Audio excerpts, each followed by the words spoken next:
दोस्तों, अगर हम आपसे आपकी फेवरेट सॉफ्ट ड्रिंक्स की लिस्ट बनाने को कहें तो उस लिस्ट में कोका कोला जरूर शामिल होगा। सबका पसंदीदा सॉफ्ट ड्रिंक कोका कोला के ठंडा मतलब कोका कोला पियो सर उठा के जैसे कई मशहूर टैगलाइंस तो हम सब ने ही कभी ना कभी सुने, लेकिन हम में से शायद ही कोई होगा जिसने कोका कोला के सफर की कहानी सुनी होगी। 2 bottles of Coca-Cola. Yeah? Make sure it's Coca-Cola. दिन के महज 9 कोका कोला ग्लास बिकने से लेकर आज के दिन में लाखों बॉटल्स बिक जाने तक आज हम द मिस्टिकल एंड पर जानेंगे कोका कोला के फर्श से अर्श तक के पहुंचने की कहानी। आज की वीडियो काफी इंटरेस्टिंग होने वाली है, तो इस वीडियो को अंत तक जरूर देखना। हम सब ये तो जानते हैं कि कोका कोला को सिंबल ऑफ अमेरिका के रूप में जाना जाता है। कोका कोला का इन्वेंशन 1800 के दशक में एक मशहूर फिजिशियन डॉक्टर जॉन पेम्बरटन ने किया था, लेकिन बहुत कम लोगों को पता है कि इसका आइडिया इनको कब और कैसे मिला। दरअसल उस वक्त अमेरिका में सिविल वॉर का दौर था। डॉक्टर जॉन ने अपने देश के लिए योगदान देने के लिए लैब कोट को छोड़कर वॉर यूनिफॉर्म पहनकर लड़ना शुरू किया। वॉर के दौरान फिजिशियन से आर्मी मैन बने जॉन को काफी गहरी चोट आई और सब ने ये समझ ही लिया था कि उनके जीने के अब कुछ ही घंटे बाकी हैं। उनकी मौत के सफर को आसान बनाने के लिए कैंप के डॉक्टर्स ने उन्हें एक मेडिकल ड्रग दिया जिससे कि उनका दर्द कम हो सके और उनकी जिंदगी के कुछ घंटे वो बिना दर्द के गुजार सके। लेकिन वो कहते हैं ना, जाकर राखे साइयां मार सके ना कोई। अपनी अच्छी किस्मत के चलते कुछ ही घंटों में डॉक्टर जॉन की बॉडी रिकवर करने लगी और सभी डॉक्टर्स हैरान रह गए। उन्होंने बस यही ड्रग और अपने अनुभव के आधार पर कुछ बनाने का सोचा। वो खुद नहीं जानते थे कि आगे चलकर उनका यह आइडिया $74 बिलियन के मशहूर ब्रांड के पीछे की वजह बनेगा। लेकिन मौत के मुंह से बाहर आकर उन्होंने कोका कोला कैसे बनाया, ये जानने से पहले आइए जानते हैं जॉन के बारे में। साल था 1831। नॉक्सविल अमेरिका की एक साधारण परिवार में एक बच्चे का जन्म हुआ और उसके माता पिता ने उसका नाम जॉन रखा। कुछ साल नॉक्सविल में बिताने के बाद जॉन और उसका परिवार अमेरिका के ही जॉर्जिया में रहने लगा। जब जॉन 19 साल के हुए तब उन्हें थॉम्सोनियन मेडिकल प्रैक्टिस करने का लाइसेंस मिला। दरअसल थॉम्सोनियन मेडिसिन में बॉटनी और हर्बलिज्म प्रिंसिपल्स को फॉलो कर शरीर से हार्मफुल टॉक्सिन्स को शरीर से बाहर निकाला जाता है। आज से अलग उस वक्त थॉम्सोनियन मेडिसिन को लेकर लोगों के मन में काफी शक और सवाल थे, इसीलिए उसे ज्यादा महत्व नहीं दिया जाता था। लेकिन जॉन को इसी चीज में रुचि थी और उसने कुछ समय बाद इसी प्रिंसिपल को ध्यान में रखकर मैटेरिया मेडिका यानी ऐसे पदार्थ जिसकी मदद से मेडिकल रेमेडीज बनाई जाती थी उसका बिजनेस शुरू किया।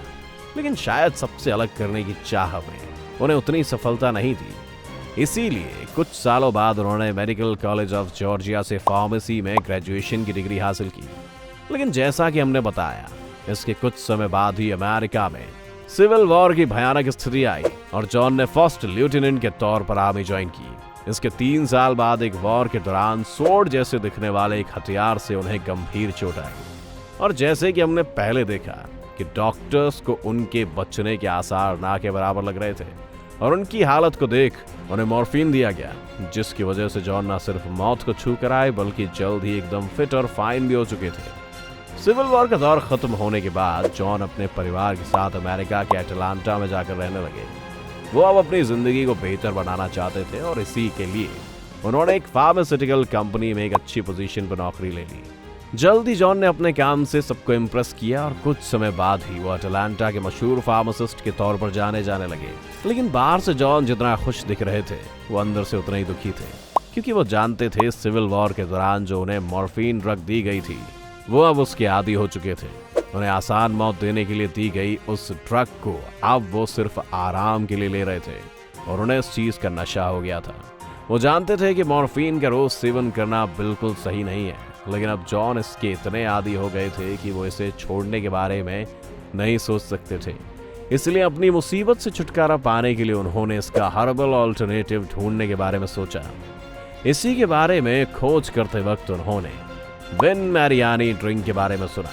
इसके बारे में और जानने के बाद उन्हें पता चला कि इस ड्रिंक में सिर्फ कोको लीव्स, रेड वाइन और ये शरीर को ठीक करने में मददगार साबित हो सकता था। ये देख उन्हें एक आइडिया आया कि क्यों ना वो भी एक ऐसा ही ड्रिंक बनाए जो उनके मॉर्फिन एडिक्शन के ऑल्टरनेटिव के रूप में काम करे।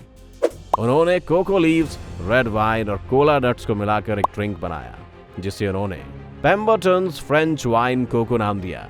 इसमें मौजूद कोको लीव्स एक स्टिमुलेंट का काम करता था जो भूख, प्यास, दर्द, थकान जैसी चीजों से छुटकारा देता था।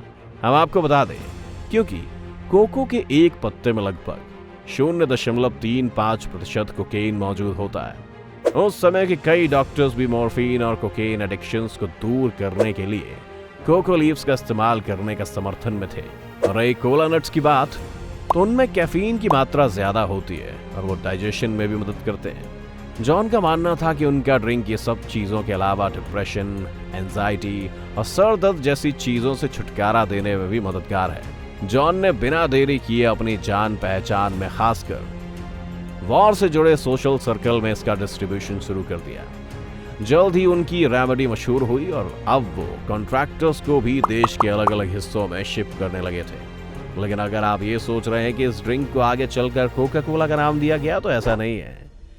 हर सक्सेस स्टोरी की तरह इस सक्सेस स्टोरी में भी काफी ट्विस्ट्स और टर्न्स आए।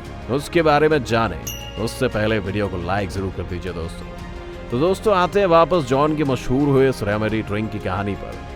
जॉन को लग ही रहा था कि अब उन्हें उनकी जिंदगी में सक्सेस मिल चुकी है कि तभी साल 1885 में अटलांटा, जॉर्जिया ने भी बाकी कई अमेरिका की स्टेट्स की तरह अल्कोहल बैन को सपोर्ट किया। ये सुनते ही जॉन समझ गए थे कि अब उनके बिजनेस की उल्टी गिनती शुरू हो चुकी है। ऐसे में जॉन को अब अपने बिजनेस को डूबने से बचाने के लिए जल्द से जल्द एक नया फार्मूला को इजाद करना था। उन्होंने अब synthetic caffeine, sugar, citric acid, vanilla, lemon oil, orange, nutmeg और कोरिएंडर एक्सट्रैक्ट्स को इस ड्रिंक में ऐड किया। जॉन की बुक कीपर फ्रैंक रॉबिन्सन ने उन्हें अब उनके इस ड्रिंक को कोका कोला नाम देने से बेचने की सलाह दी। 1886 में नई रेमेडी के तौर पर अब आया कोका कोला।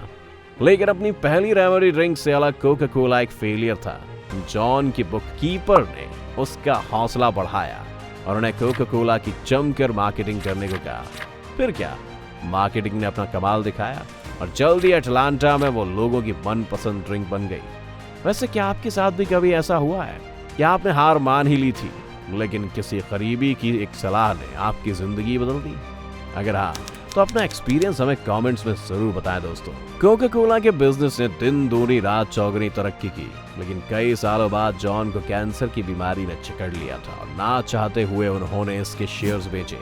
हालांकि अभी भी सबसे ज्यादा होल्ड उन्होंने ही रखा, क्योंकि वो जानते थे कि ये नेशनल ड्रिंक कंपनी को बहुत प्रॉफिट देगा और उनके बेटे का फ्यूचर भी सिक्योर करना चाहते थे। लेकिन अफसोस की बात यह थी कि उनका बेटा खुद मॉर्फिन का एडिक्ट बन चुका था।